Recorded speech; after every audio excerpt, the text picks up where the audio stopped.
ওম নমো ভগবতে বাসুদেবায়। সকল সনাতনী ভক্তবৃন্দদের জানাই আন্তরিক শুভেচ্ছা এবং অভিনন্দন। চলুন আজকের ভিডিওটি শুরু করি। এবং আজকের ভিডিওতেও কিন্তু আপনারা থাম্বনেল দেখে নিশ্চয়ই বুঝেই গেছেন, বিজয়া একাদশীকে কেন্দ্র করেই কিন্তু আমরা আজকের ভিডিওটি করতে চলেছি। এবং আজকের ভিডিওটি যেটা রয়েছে বিজয়া একাদশীর তাৎপর্য এবং বিজয়া একাদশীর পেছনের একটি বিশেষ মাহাত্ম্য এবং বিশেষ গল্প রয়েছে, সেটি এই ভিডিওর মাধ্যমে আপনাদের সামনে তুলে ধরব। হিন্দু সনাতন ধর্মে বিজয়া একাদশী একটি বিশেষ স্থানে কিন্তু রয়েছে। এই দিনে অনেক ভক্ত উপবাস পালন করেন এবং ভগবানের কাছে প্রার্থনা করেন। আজ আমরা বিজয়া একাদশীর তাৎপর্য এবং 2026 সালে এই শুভ দিনটি কখন তা নিয়ে আলোচনাও করব। বিজয়া একাদশীর পেছনে গল্পটি কী রয়েছে? হিন্দু ধর্মগ্রন্থে এবং বিখ্যাত মহাকাব্য রামায়ণে দাবি করা হয়েছে যে রাবণ দেবী সীতাকে অপহরণ করে বনবাসের সময় লঙ্কায় বন্দি করে রেখেছিলেন। ভগবান রামচন্দ্রকে বলেছিলেন যে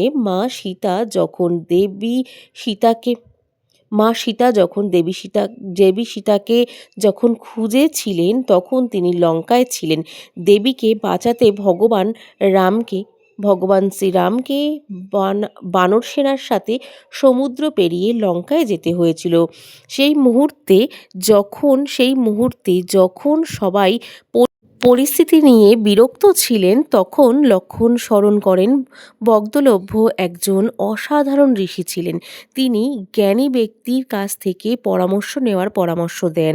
বগদলভ্য ঋষি ছিলেন একজন জ্ঞানী এবং গভীর ঋষি, যিনি ব্রহ্মাকেও দর্শন করার সৌভাগ্য অর্জন করেছিলেন। তিনি ব্যক্তিদের সাহায্য করতেন এবং তার জ্ঞানের ভিত্তিতে তাদের সমস্যার সমাধানও কিন্তু দিতেন। ভগবান রামচন্দ্র যখন ঋষির আশ্রমে উপদেশ নিতে যান, তখন সাধু তাকে বিজয়া একাদশীর উপবাস রাখার পরামর্শ দিয়ে থাকেন। তিনি বলেন যে বিজয়া একাদশীর উপবাস হল বাধা অতিক্রম করে তাদের লক্ষ্য সাফল্য এবং বিজয় অর্জনের সর্বোচ্চেয় ব্যাপক এবং কার্যকর উপায়। ভগবান রামচন্দ্র ঋষির উপদেশ অনুসারে বিজয়া একাদশীর উপবাস পালন করেন, যা তাকে সমাধানের পথ দেখায়।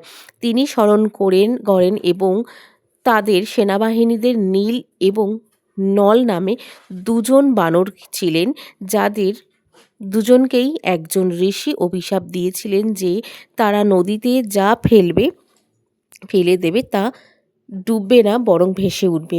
তারা সকলেই পাথর এবং প্রচুর পাথর এনেছিলেন এবং একসাথে তারা একটি বিশাল সেতু তৈরি করেছিলেন, যা তাদের সমুদ্র পার হতে সাহায্য করেছিলেন। এরপর ভগবান রামচন্দ্র ও রাবণের মহাযুদ্ধ হয়। সেখানে রামচন্দ্র রাবণকে ধ্বংস করেন। বিজয়া একাদশীর উপবাস পালন করেন ভগবান রামচন্দ্র এই দিনে জয়লাভ করেন।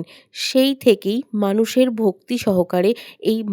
ভক্তি সহকারে বিজয়া একাদশীর ব্রত পালন করে আসছে বলেই মনে করা হয়।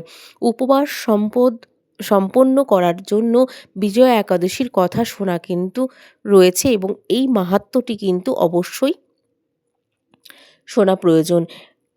এই একাদশীর মাহাত্ম্য কী? একাদশীর আগের দিন সোনা, রূপো এমনকি তামা দিয়ে একটি জলের পাত্র তৈরি করুন। যদি এই ধাতুগুলি সহজলভ্য না হয় তবে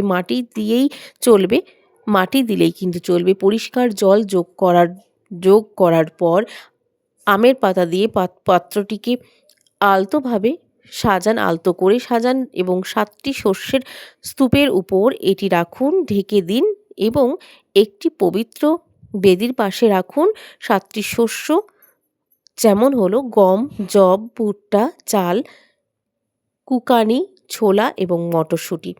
এখানেই সকালে স্নান সেরে এসে ভগবানের আরাধনা করুন।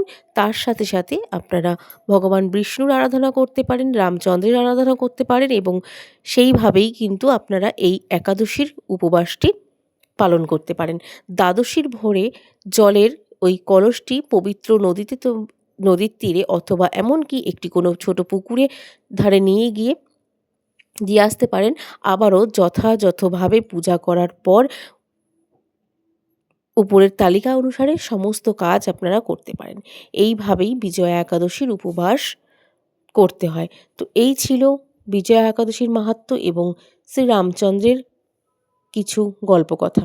তো চলুন আজকের ভিডিওটি কেমন লাগলো তো অবশ্যই কমেন্টে জানাতে ভুলবেন না, এবং বিজয়া একাদশীর এই মাহাত্ম্যটি কেমন লাগলো সেটা জানাতে ভুলবেন না। চলুন আজকের মতন ভিডিওটি এখানে শেষ করছি। ওম নমঃ ভগবতে বাসুদেবায়।